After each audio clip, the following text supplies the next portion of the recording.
Ya, Assalamualaikum warahmatullahi wabarakatuh. Perkenalkan, kami dari kelompok Stay Waras. Di sini saya akan menjelaskan dan teman-teman saya akan menjelaskan aplikasi tabunganku. Boleh next. Oke, sebelum menjelaskan apa aplikasi tabunganku itu, saya akan memperkenalkan anggota kelompok Stay Waras. Yang pertama ada saya sendiri, Audia Syafarina Jasti, lalu ada Dewi Ilmi Rizky, Dita Apriliani, dan Ditya Ilmi Rizky.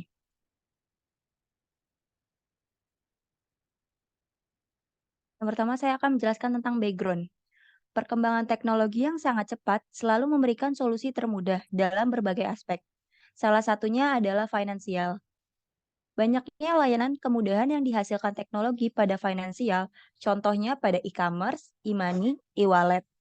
Kita akan sangat berdampak pada stabilitas sistem keuangan, efisiensi, kelancaran, keamanan, dan kendala sistem pembayaran.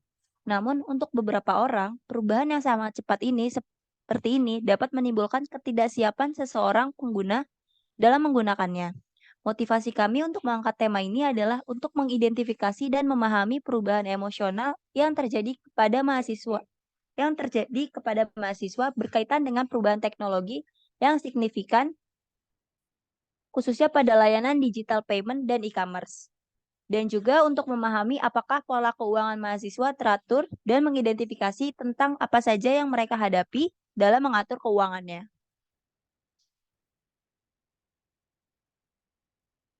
Selanjutnya ada predisposition. Predisposition, predisposition yang pertama ada budaya konsumtif pada mahasiswa dalam berbelanja. Lalu ada masih banyak mahasiswa yang belum bijak dalam menggunakan m-banking serta e-wallet. Selanjutnya akan dijelaskan oleh partner saya. Oke, baik. Selanjutnya ada hasil desain research. Di sini ada desain research 1, yaitu banyak mahasiswa yang berperilaku konsumtif. Kemudian desain research 2, mayoritas mahasiswa mempunyai m-banking serta e-wallet dan berpengaruh terhadap tingkat sisi konsumtif. Next.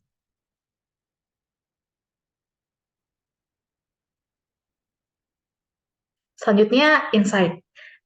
Di sini kita mendapatkan insight, yaitu dari hasil survei kuesioner yang kami lakukan, kami mendapatkan masalah utama di mana rata-rata mahasiswa kesulitan dalam mengatur keuangannya, karena seringnya membeli suatu produk tanpa memikirkan sisi kebutuhannya. Dengan demikian, kami membuat suatu mock-up aplikasi yang dapat memudahkan pengguna dalam memilah keuangan mereka antara untuk keinginan dan kebutuhan, sehingga pengeluaran dapat lebih terkontrol. Selain itu, mereka juga dapat membagi keuangan mereka dari sisi pengeluaran dan tabungan. Next.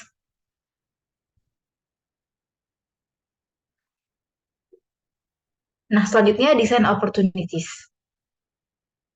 Dari desain yang dibuat, target sasaran kami adalah membuat mahasiswa untuk meningkatkan kesadaran menabung.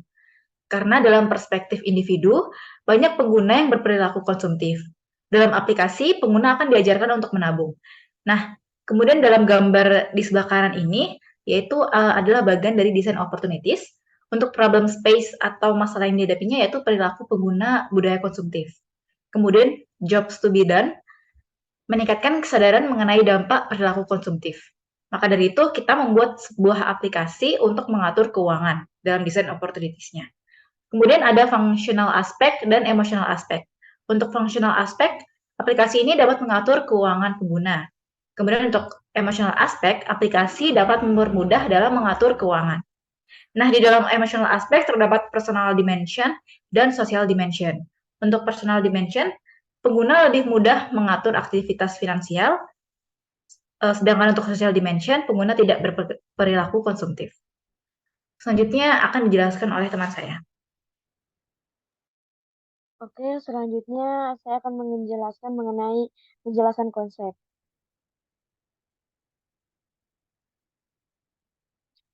Konsep desain yang kami buat kurang lebih seperti inovasi dari digital banking. Dengan desain aplikasi yang kami buat, user memiliki kendali penuh dalam mengatur hidup dan keuangan melalui smartphone dengan cerdas, mudah, dan aman. Selain itu, konsep desain kami juga memberikan fitur-fitur yang membuat user menemukan cara baru mengatur life balance mereka. Salah satu yang kita buat adalah fitur card.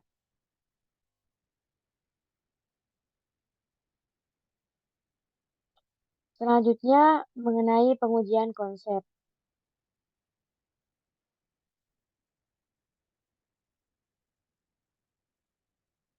Oke, sebelumnya kita sudah melakukan survei kepada partisipan sebanyak 8 orang untuk pengujian konsep, di mana ada 26 klasifikasi. Dan ini adalah hasilnya, di mana yang ditampilkan ini adalah rata-rata dari 8 partisipan. Terus, untuk di goals-nya yang the why, konsep yang dibuat harus dapat memotivasi pengguna untuk dapat mengurangi perilaku konsumtif. Oleh karena itu, diperlukan sebuah inovasi terkait hal ini.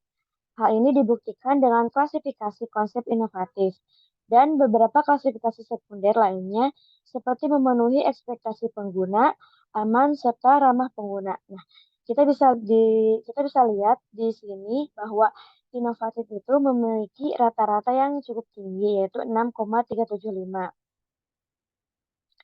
Selanjutnya, do goals, the what.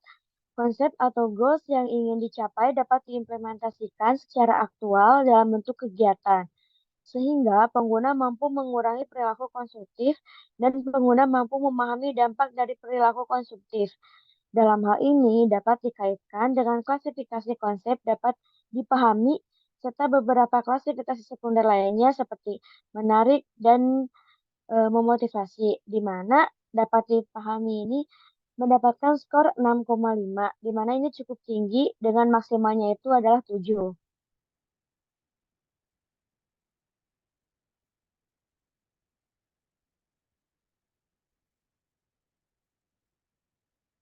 Oke, selanjutnya akan dijelaskan oleh rekan saya.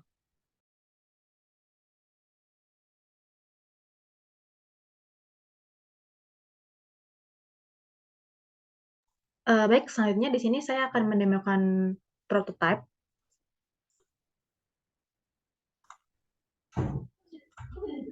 Berikut prototype yang kami buat di link Figma. Di sini aplikasi yang kami buat adalah Duetku.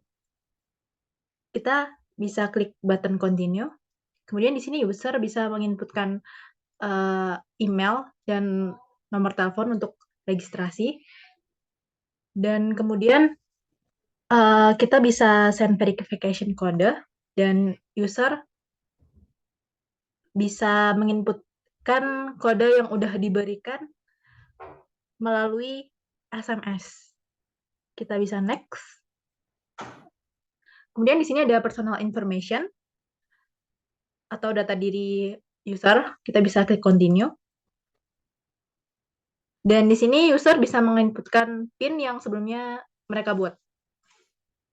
Kemudian di sini adalah halaman homepage, di mana di sini ada beberapa fitur. Yang pertama ada card center, kemudian monitoring, dan juga in-out.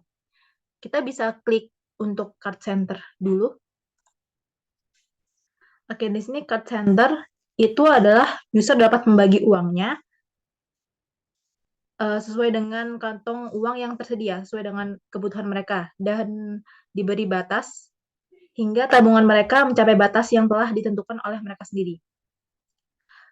Kantong uang di sini dibagi menjadi 3 kantong, yaitu holiday, saving, dan juga di bawahnya ada lagi untuk retirement. Oke.